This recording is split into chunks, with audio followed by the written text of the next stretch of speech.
Não tem como negar que o Congresso está sentindo agora uma onda de alegria e de esperança no início desse ano de 2025. Um fenômeno que até agora eu não consigo entender exatamente o que está acontecendo, o que levou a essas mudanças drásticas na atmosfera do nosso Congresso, mas que nós temos que abraçar sim, com toda a força, com toda a garra, para tirar o melhor proveito possível. Mas eu não posso também deixar de me solidarizar com os colegas da bancada da esquerda, porque não deve estar sendo fácil esses primeiros 2 meses de 2025. Eu imagino o sofrimento no coração de cada um de vocês ao ver todo o projeto de poder que os senhores trabalharam durante décadas, escorrendo por entre os 9 dedos do ladrão na presidência. Não deve ser fácil. Então aqui eu me solidarizo e talvez em algum momento durante minha fala será importante até pedir 1 minuto de silêncio em respeito à morte e ao fim desse governo que está diante dos nossos olhos. Mas o que aconteceu, gente? O que levou tudo isso a acontecer? Bom, tudo começou quando a nossa Suprema Corte decidiu descondenar o maior corrupto da história mundial, líder do maior esquema de corrupção que o mundo já viu, e decidiu, contra a vontade do povo, contra a vontade do Brasil, colocá-lo na presidência. O que eles esperavam que iria acontecer? Eu fico imaginando, Ramagem, o desespero nas reuniões dos nossos ministros do STF, quando eles estão lá em volta daquela mesa de mogno de 200 mil reais, com vontade de chorar, quando eles perceberam que colocaram na presidência um cara que é pior que o Biden, que está destruindo o Brasil e que está jogando no lixo todo o plano deles de voltar o sistema aqui no nosso país. Mas vamos lá, alguns fatores que contribuíram para o que está acontecendo e podem ter certeza, eu acho muito difícil esse governo chegar ao final. Primeiro, nós temos um governo que tem apenas 24% de aprovação, mesmo com a imprensa defendendo ele diariamente. Mesmo com um batalhão de Danielas Limas e Miriam Leitão, esse governo está morto apenas com 24% de aprovação, o que qualquer um sabe já o torna inelegível. STF tornou o Bolsonaro inelegível, o povo está tornando Lula inelegível. Isso é bom demais falar isso aqui para vocês, mas vamos lá. Primeiro ele vai lá, graças ao Sidônio, eu tenho que abrir uma aspas aqui, que nós temos que agradecer o Sidônio. O Sidônio tem sido o craque do mês da oposição. Eu tenho que bater palmas para o nosso querido Sidônio. Obrigado, Sidônio! Sidônio teve a brilhante ideia de colocar o Lula para falar, para viajar o Brasil, para sair por aí falando, se tá caro, não comprem. Aí eu passo esse recado para meus colegas da esquerda. Se o seu presidente está envergonhando vocês, troque o presidente. Dá tempo. Vamos lá. Depois ele fala que o povo não tem informação para reclamar do preço da gasolina. Ô, Sidônio, te amo, Sidônio. O povo não tem informação. O Lula está falando que o povo reclama da gasolina porque o povo é burro. Se tá caro, não compre. Eu acho que o Lula está criando um programa Come Zero. Está mudando o Fome Zero para Come Zero. Aí nós temos o problema da picanha subindo, do café, do leite, dos ovos, gente. Dos ovos. Aí o Lula vira e fala que o Brasil nunca esteve tão bem quanto está agora. Eu poderia até falar, tão bem meus ovos, mas não dá, porque os ovos estão caros demais. Nem comer ovo o povo está conseguindo mais. Ele falou que ia entrar o grosso. Não falou, pessoal? Ele falou, vai entrar o grosso. Eu só não imaginava que os ovos iam entrar junto. Continuando. Aí o aluguel está subindo, a gasolina disparando, o arroz, o feijão. Vem o escândalo do Pix. Depois nós temos a sugestão de ignorar a data de validade. Bom, para mim a data de validade desse governo aqui já passou. E não para por aí, o rombo dos Correios, prejuízo recorde, 14 bilhões da Previ. Depois vem a ministra do Lula, gente, e nos dá aquele presente dizendo que déficit não é rombo. Delegado Caveira, déficit não é rombo, tá bom? Prejuízo não é rombo. Meu Deus, gente, aí ontem, numa tentativa desesperada, obrigado Sidônio mais uma vez, numa tentativa desesperada de tentar demonstrar que ele não é completamente rejeitado, ele vai em Angra dos Reis para fazer uma reunião com o pessoal da Petrobras. E aí eles juntam 20 pessoas numa arquibancada e eles são obrigados a editar um vídeo para simular pessoas falando olê, olê, olá, lulá. Olha o cúmulo da humilhação que esse governo chegou. Tem que editar um vídeo falando olê, olê, olá. Temos o caso do ministro Tarado. Eu estou explicando para vocês, tá? Porque é que o presidente está com 24%. Aí vem o ministro Taradão. Vamos falar dos recordes, delegado. Os recordes desse governo, recorde de mortes por dengue, recorde de mortes em Yanomami, recorde de queimada, recorde de subida do dólar, recorde de vacinas que foram perdidas, recorde de empresas em inadimplência, vixe Maria, recorde de fugas de presídios de segurança máxima, recorde de recuperação judicial, recorde de aumento da criminalidade, recorde de aumento de feminicídio e recorde de aumento de mortes da comunidade LGBT, Sigma, Delta, Pix, QI, a mais Volkswagen. É o governo dos recordes, gente, é impressionante. Vamos lá. A lista é grande, porque esse governo é sensacional. Eu tô adorando esse ano. Ramagem, eu tô adorando esse ano, cara. Ano passado eu estava desanimado, esse ano eu tô assim, eu tô no gás. Eu tô no gás, ninguém me segura. Vamos lá. Aí o presidente vai lá na ONU participar do evento, passa vergonha, tem o microfone dele cortado no meio da fala. Quando no Brasil que o presidente teve a sua voz cortada no meio da fala do discurso da ONU?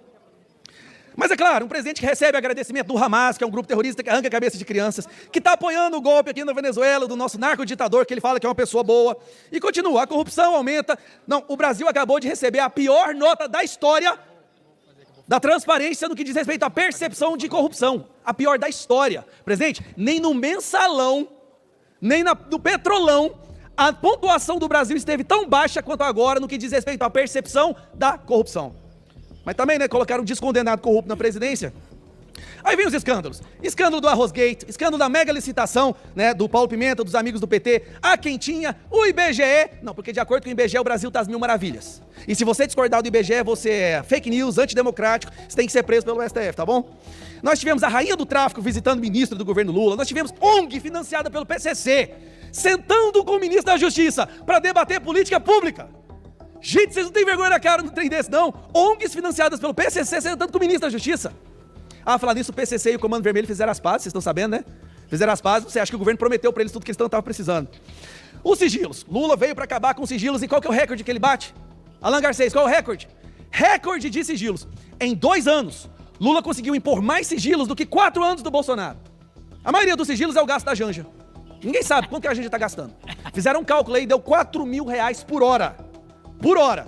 Mas vamos lá. Mas ele conseguiu coisas impressionantes para o nosso país, né? Graças ao uso das emendas, da intimidação. Ele conseguiu colocar o Brasil com o maior imposto do mundo. Bom, qual é a consequência, presidente, de tudo isso que eu acabei de falar? Porque isso vai gerar uma consequência. Não só a rejeição recorde, a aprovação baixa, mas também um abandono.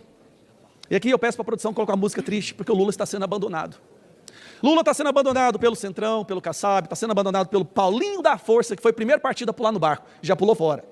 Lula foi abandonado pelo Felipe Neto, cara. Felipe Neto. É triste ouvir isso. Felipe Neto. Aí ontem, um dos maiores articuladores para descondenar o Lula pula fora do barco. O Cacai, o advogado de bermuda, que anda no STF, pulou fora do barco. Completamente abandonado. Gente, a gente está vivendo um momento tão louco que a gente está vendo a Daniela Lima abandonando o governo. Agora, o dia que a Miriam Leitão pular fora do barco, aí, meus amigos, e vamos ser sinceros, eu tenho dó dos nossos colegas ali do PT, porque eles são obrigados pela hierarquia a subir na tribuna e defender esse governo. Eu entendo. Mas os assessores de vocês conversam com os nossos assessores, eles falam o que está acontecendo. Eles sabem que vocês estão sofrendo, que vocês estão revoltados, que vocês gostariam de formar um grupo para andar sempre com o Lula, para impedir o Lula de falar besteira, que vocês acham que o Lula não tem mais capacidade cognitiva para tomar decisões, que ele já está no estágio Biden. É porque os assessores... Tem um negócio que chama rádio corredor, que os assessores conversam uns com os outros. E eu estou com dó da nossa galera do PT. Mas a solução? Qual é a solução para Lula para tudo isso? Para entrar na conclusão, presidente. Para tudo que eu falei, picanha, café, gasolina, MST voltando, criminalidade subindo, corrupção, qual é a solução do governo? Censurar a população brasileira. É simples. Já que eles não conseguem resolver o problema, vamos criminalizar quem denuncia o problema. A prioridade desse governo, povo brasileiro, você que fez o Hélio, eu sei que está arrependido, a prioridade do governo não é diminuir o preço da picanha, do café, do arroz, do feijão, do seu aluguel, da gasolina, do diesel, não. A prioridade do governo é perseguir e criminalizar as pessoas que reclamarem disso. Ele quer censurar o Brasil e vai descarregar toda a sua artilharia em forma de emenda, intimidação, cargos, ministérios, para fazer com que esse Congresso aprove isso.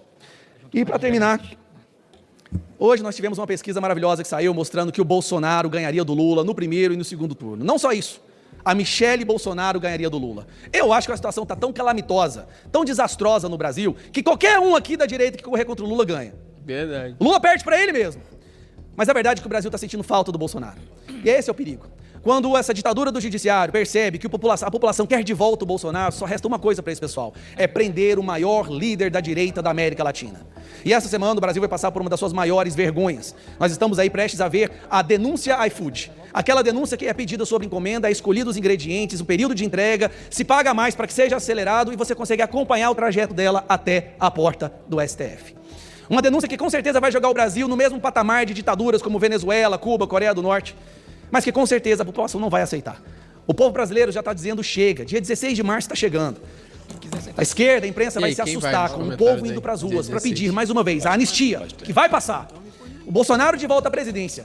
E de uma vez por todas, o fim do lulopetismo no nosso país, que é o maior câncer que assolou gerações dessa nação. Tudo isso, meus amigos, nos primeiros 2 meses de 2025. Então, quando eu falo que esse ano as coisas mudaram, eu só consigo achar uma explicação: interferência divina. O que mudou nesses últimos 2 meses, o declínio desse governo, o desespero dos nossos colegas ali do PT e da esquerda, só tem uma explicação. Tá feliz Interferência demais, divina no nosso país. Por isso eu estou esperançoso. Eu acredito que esse ano a gente resgata essa nação.